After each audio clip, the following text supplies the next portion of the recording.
क्या हमारे पास ऐसे कोई ऑप्शंस हैं जिनको हम ऑप्ट करके अपना अल्टीमेट जो प्लान है स्टडी अब्रॉड वो पूरा कर सकें कि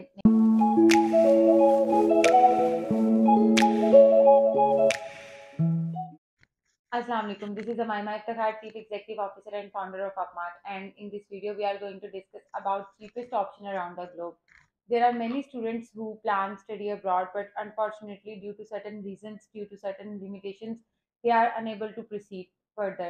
आज इस वीडियो में हम स्पेशली उसी पॉइंट ऑफ व्यू के बारे में बात करते हैं कि अगर तो रीज़न स्टडी अब्रॉड प्लान छोड़ने की रीज़न अगर फाइनेंशियल एस्पेक्ट्स हैं तो क्या हमारे पास ऐसे कोई ऑप्शंस हैं जिनको हम ऑप्ट करके अपना अल्टीमेट जो प्लान है स्टडी अब्रॉड वो पूरा कर सकें कि नहीं। तो let's get started. Just a second, sorry.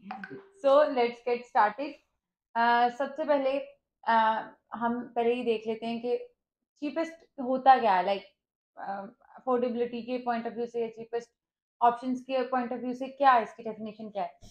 देखिए, when we go for study abroad, like students go for study abroad, तो ऑब्वियसली उनके कुछ एक्सपेंसेस होते हैं जो उनको बेयर करने पड़ते हैं in terms of fee, in terms of insurance, in terms of visa fee, in terms of bank statement. It's not expense but ये भी एक उन्हें लिक्विड कैश चाहिए होती है, सही है, जो कि उन्हें दिखानी होती है वीज़ा ऑफिसर को, यूनिवर्सिटी को, to satisfy their financial needs, to satisfy their financial requirements.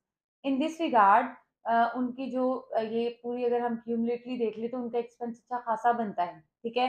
Her country का जो कैलकुलेशन है वो डिफरेंट है। अगर हम यूके की बात कर लें तो यूके में तकरीबन तकरीबन आपका जो मिनिमम है फॉर बैचलर्स 35-40 तक आपका एक्सपेंस आ जाता है, और उसमें आप ट्रैवल कॉस्ट ऐड कर लें, वहाँ जाकर अकोमोडेशन ये वो, तो आपका 5 मिलियन तक चली जाती है बात। क्योंकि देखें, अगर आप बैचलर्स में जा रहे हैं तो 3 साल की तो आपकी इंश्योरेंस ही होगी, और यूके में जो इंश्योरेंस है वो 470 पर एनम है। इसी तरह से अगर हम बात कर लें कनाडा की, तो उसमें रिकमेंडेड ये है, मतलब केस टू केस वेरी करता है। I do prefer non S C S stream as well. अगर आपको नहीं पता S C S non S C S में ही क्या बातें कर रही हूँ, तो इस पे मैंने ऑलरेडी वीडियो बनाई हुई है, वो आप देख सकते हैं। और हर कंट्री के जो प्रोसीजर है उन पे भी मैंने डिफरेंट वीडियोस बनाई हुई है, आप वो भी देख सकते हैं। बट इसमें मैं आपको बस ओवरव्यू दूंगी, so please bear with me. अच्छा, कमिंग टू द पॉइंट कि कनाडा में जो है ना, आपका जो एस डी एस, अगर आप, मैं वैसे नॉन एस सी एस भी प्रेफर करती हूँ, बट क्या उसे कहते हैं, वो केस टू केस वेरी करता है। इसी तरह से अगर हम एस सी एस की बात करें तो उसमें अगर आपकी मिनिमम, जैसे कि यूनिवर्सिटी उसकी फीस 7,000 है, लेट्स से 10,000 है, तो फिर आपका मिनिमम कोई बन जाता है 25, फिर भी आपका कोई 40 के करीब जाकर मिनिमम 40-50 आपका बजट आता है। हाँ, इसी तरह से अगर हम देख लें आगे कि भाई उसका, उसमें आप अपने अकोमोडेशन, ट्रैवल एक्सपेंस वगैरह ऐड करेंगे तो वो 1 मिलियन उसमें और डाल दें तो वो बात 5 to 6 मिलियन तक चली जाती है। इसी तरह से अगर हम बात करें, मतलब ये 2 मैंने आपको एग्ज़ाम्पल्स इसलिए दिए कि ताकि आपको थोड़ा-सा अंडरस्टैंड आप चीज़ों को कर सकेंगे। भई एक्सपेंस लगते हैं, और वो सिर्फ़ फ़ी नहीं होती जो आपने पे करनी होती। इसके अलावा भी आपने बहुत सारी, जैसे हेल्थ इंश्योरेंस है, वीज़ा फ़ी है, फिर उसके बाद छोटे-छोटे एक्सपेंस मिलाकर आपकी एक एक अच्छी खासी अमाउंट बनती है जो पाकिस्तान से आपके एक्सपेंसेस आपको बेयर करने पड़ते हैं। अच्छा, अब अफोर्डेबिलिटी की 2 तरीके हैं ना अफोर्डेबिलिटी के। लेट्स से एक हम देख लेते हैं कि ओवरऑल आपकी अफोर्डेबिलिटी आप देख रहे हैं, या आप कह रहे हैं इनिशियली जो है ना वो कम मेरा होना चाहिए। देखें, अफोर्डेबिलिटी जो है ना वो हर किसी के नज़दीक डिफरेंट है। कुछ लोग कहते हैं कि इसका जो है ना टोटल जो ओवरऑल जो एक्सपेंस है वो कम होने चाहिए। कुछ लोग कहते हैं नहीं, जो है बस इनिशियली कम होने चाहिए, ठीक है। पहले तो वी नीड टू आइडेंटिफाई कि आपके नज़दीक जो है अफोर्डेबिलिटी की या चीपेस्ट ऑप्शन की जो डेफिनेशन क्या है। अच्छा, अब आ जाते हैं मोस्टली जो मैं आजकल कुछ लोगों से इनकाउंटर किया, आजकल क्या हमेशा से ही, तो आई हैव सीन कि देयर आर सम पीपल जो कि अपने बजट को क्रॉस नहीं करते, और मैं इस चीज़ को बहुत ज़्यादा अप्रिशिएट करती हूँ। वो इसलिए क्योंकि ऑब्वियसली अगर पेरेंट्स ने उनका सारा एक्सपेंस देखना होता है तो वो एक लिमिटेड ही होना चाहिए। Not everybody can afford UK, USA, Canada, और इस तरह की जो मेजर कंट्रीज है जहाँ पे आपको एटलीस्ट आपको 35, 40, 50 लाख चाहिए जाने के लिए, ठीक है। So apart from these options there are many options as well जिनको हम कंसिडर कर सकते हैं, बट क्योंकि हमारा जो एक कल्चर है वो यही है कि भाई अगर जाना है तो यूके जाना, मतलब कि आपने जाना है तो इंग्लिश स्पीकिंग कंट्री में जाना, वरना क्या ही फायदा। टू सम एक्सटेंड ये बात ठीक है, टू सम एक्सटेंड ठीक है। अब ये भी केस टू केस वेरी करता है, मतलब अगर मेरे सामने एक स्टूडेंट होगा, उसकी प्रेफरेंसेस डिफरेंट होगी, दूसरा होगा, उसकी प्रेफरेंसेस डिफरेंट होगी। उन दोनों की डिसीजन मेकिंग भी एक जैसी नहीं हो सकती, उन दोनों के डिसीजंस भी एक जैसे नहीं हो सकते, ठीक है। और एक दूसरे की बातें भी मैं उन पे इम्प्लीमेंट नहीं कर सकती। सो आपका जो ये इंग्लिश स्पीकिंग के अलावा जो आपके पास ऑप्शंस बचते हैं वो आपके मिडिल ईस्ट के ऑप्शंस हैं, ठीक है, जो कि बहुत ही अफोर्डेबल है in as compare to major countries. और उन्हीं के सब कैंपसेस, लेट्स से अगर हम बात करें इसकी ऑस्ट्रेलिया की, यूके की, इवन यूएस की, इनके सब कैंपसेस, इनकी जो यूनिवर्सिटीज हैं उनके सब कैंपसेस आपको मिलेंगे वहाँ पे।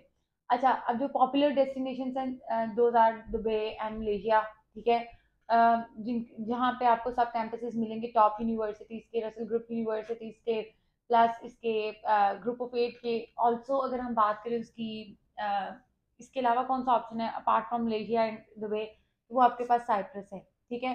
अच्छा, अब इसमें ना दो तीन आपको बेनिफिट मिलते हैं मिडल ईस्ट में। एक तो बेनिफिट ये कि भाई as compare to those universities, let's say अगर हम बात कर ले, लेट्स से डीएमयू की बात कर रहे हैं, डीएमयू में जो बैचलर्स की फी है दैट इज 15,000। बट अगर वही प्रोग्राम आप डीएमयू दुबई में लेते हैं तो वो आपके कोई कॉस्ट करती है 6,000 7,000 आफ्टर स्कॉलरशिप। इसी तरह से अगर हम बात कर ले उसकी, क्या से कहते हैं, जो मलेशिया में कैंपस हैं यूनिवर्सिटीज़ के, अब मेन कैंपस की फ़ी डिफरेंट होगी और जो सब कैंपस है उसकी डिफरेंट होगी। तो अब इसमें बेनिफिट क्या है, साइप्रस की तरफ मैं आती हूँ, पहले मैं इसका बता दूँ अब इन दोनों कंट्रीज में आपको बेनिफिट क्या मिलेगा। देखें, if if your budget is limited then go for this. Y?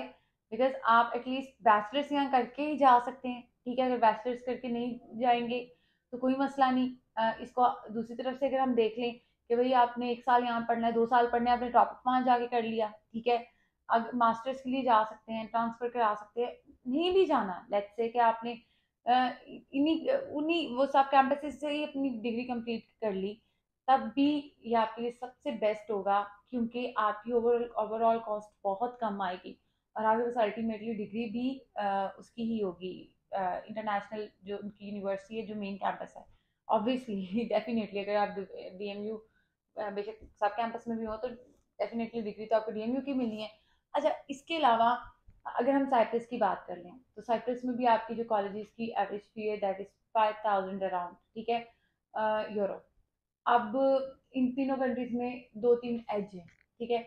अब दो का तो मैंने आपको बता दिया कि भाई आप ट्रांसफर ले सकते हैं। अच्छा, एक इसके अलावा, ये तो ठीक है, ये तो ऑब्वियस सी बात है, आपके पास एज क्या है। देखिए, देर आर मैनी स्टूडेंट्स जो कि अपनी स्टडीज छोड़ चुके होते हैं फॉर एनी रीज़न, और उनका काफ़ी गैप आता है। कोई फैमिली रीजंस हो सकते हैं, फाइनेंशियली, कोई भी, वो अपनी कंटिन्यू कर सकते हैं स्टडीज, ठीक है। इन तीन कंट्रीज में उनकी एक्सेप्टेंस ज़्यादा है। उसके अलावा although they need IELTS obviously, in some cases उनको दुबई में भी चाहिए एंड इन सम केसेस उनको मलेशिया में भी चाहिए, बट उन दोनों में फिर भी एग्जाम्प्ट हो जाता है। साइप्रस में उनको चाहिए ही चाहिए, ठीक है। अच्छा, आप साइप्रस में अगर आप रूट देख लें तो आपका आगे आप यूरोप में किसी उससे बेहतर यूनिवर्सिटी में जो है वो अपना ट्रांसफर करा सकते हैं। अच्छा, ट्रांसफर केस का ना मैं थोड़ा सा यहाँ पे आपको क्लैरिटी दे दूँ। इट्स नॉट लाइक कि आपने बस डीएमयू दुबई में एडमिशन ले लिया एंड बूम आप डायरेक्ट डीएमयू लेस्टर में पहुंचे होंगे, नहीं।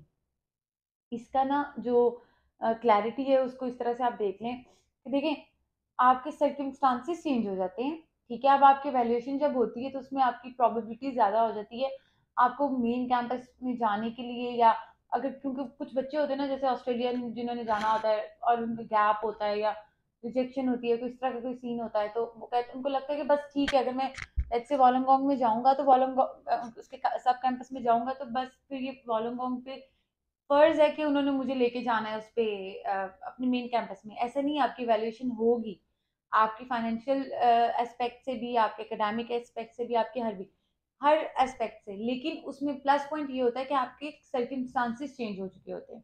सो आई होप आपको ये पॉइंट समझ आ गया हो। कंट्रीज को भी हमने देख लिया कि कौन कौन सी बेहतर कंट्रीज हैं। अच्छा, नॉट ओनली दिस, ये मिडिल ईस्ट को हमने जो है वो डिस्कस किया है। अगर हम देख लें इसको कि इसके अलावा कौन से आपके पास ऑप्शंस हैं, इसके अलावा आपके पास बेल्जियम है, फ्रांस है। आपके पास बेल्जियम, फ्रांस जैसे यूरोपियन यूनियन, ये शेंजन में ही आते हैं, तो ये पूरा यूरोप आपके पास आ जाता है। उसमें बहुत सारी कंट्रीज ऐसी हैं जो ट्यूशन फ्री हैं, वहाँ पे आपको ट्यूशन फी नहीं देनी पड़ती, ठीक है। अच्छा, अब कुछ कंट्रीज जैसे अब जर्मनी की बात कर ले तो वो एक स्पेसिफिक उनकी रिक्वायरमेंट है कि भाई you have to open your block account, वो आपको कॉस्ट करता है, वो भी अल्टीमेटली तो जाके वापस से मिल जाता है। तो मिनिमम सा आपका एक्सपेंस आता है अगर आप यूरोपियन कंट्री में से किसी कंट्री में जाते हैं, ठीक है। मिडिल ईस्ट का तो ऑप्शन है ही है, ठीक है। अगर आप अल्टीमेटली यूरोप उधर यूके और ऑस्ट्रेलिया जाना चाहते हैं, इवन कनाडा भी, इवन यूएस भी, आपके सर्कमस्टांसेस चेंज हो जाते हैं, आपके पास इंटरनेशनल डिग्री आ जाती है समहाउ। सो जब आपके सर्कमस्टांसेस इस पॉइंट से उस पॉइंट पे चले जाते हैं तो डेफिनेटली उसमें आपका फर्क आता है पूरी प्रोफाइल में। इसी तरह से अगर हम बात कर ले उसकी यूरोप की, तो यूरोप में बहुत सारी कंट्रीज हैं जहाँ पे अगर फी हुई भी तो मिनिमम मिनिमम होती है 1000-2000 pound per year, that's it, अगर हुई। वरना अगर तो यूरोप में जाना है तो मेरा नहीं ख्याल कि आपको इतनी बेवकूफ़ी का मुजाहरा करना चाहिए कि वहाँ जाके भी फ़ी देनी चाहिए। लेकिन कुछ कंट्रीज़ हैं जो बिल्कुल आपको एग्जेम्प्ट नहीं करती फ़ी, ठीक है। ऑलमोस्ट हम ऑलमोस्ट सब भी पूरा यूरोप भी डील कर रहे हैं और मिडिल ईस्ट की जो 3 कंट्रीज़ हैं इनको भी डील कर रहे हैं। इन केस के आपको कोई भी असिस्टेंस चाहिए हो regarding your application, regarding your eligibility या anything, you can contact us. अच्छा, मैं यहाँ पे आजकल लिखे होते हैं क्योंकि भूल जाती हूँ। अच्छा, इंट्रोडक्शन भी कर लिया हमने, ये सारी चीज़ें डिस्कस कर ली। Yes, procedure. अच्छा, अब प्रोसीजर को अगर हम देख लें कि आपका प्रोसेस क्या है क्या नहीं है, तो देखें, आपको अगर हम देख लें इसमें दुबई में और मलेशिया में कोई रॉकेट साइंस नहीं है, you just have to take admission and that's it. इसकी अगर बात करें तो they are kind of guarantee visa first of all, and guarantee acceptance as well. Obviously acceptance होगी तो वीज़ा आएगा। तो उसके अलावा क्या हो कहते हैं, इसका जो इतना कोई रॉकेट साइंस नहीं है। अगर हम यूरोपियन कंट्रीज़ की बात कर लें तो यूरोपियन कंट्री में कंट्री टू कंट्री वेरी करता है, एंड जो सबसे बड़ा आपका रास्ते का कांटा है ना यूरोप जाने का, वो आपकी अपॉइंटमेंट है, जो कि हर किसी को इतनी आसानी से नहीं मिलती, बल्कि मोस्टली मोस्टली स्टूडेंट्स को मिलती ही नहीं है। जो भी आपका प्लान है, जैसे भी आपका प्लान है, मेरी जो सजेशन होती है वो ये होती है 1 साल पहले आप अपने काउंसलर से इन टच रहा करें, ठीक है। ताकि आपको बड़ी क्लैरिटी से चीज़ों का पता हो कि भाई आप करने क्या लगे और कैसे करना है, और पूरा एक आपके पास रोड मैप बनाओ। ऑलमोस्ट सब चीज़ें मैंने इसमें डिस्कस कर ली हैं।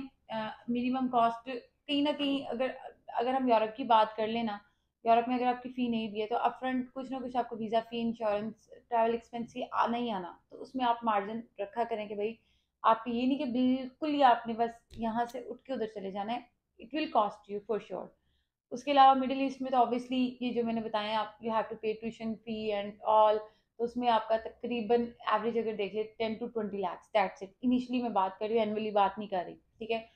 इसके अलावा अगर हम अब ऑलमोस्ट सब चीज़ों को डिस्कस कर लिया, अगर आपका कोई भी, हम इन सब कंट्रीज को डील करते, कोई भी आपका क्वेश्चन हो regarding Middle East, Europe and any other major countries, हम तकरीबन 15 अराउंड 15 डेस्टिनेशन जो है वो इस टाइम डील कर रहे हैं।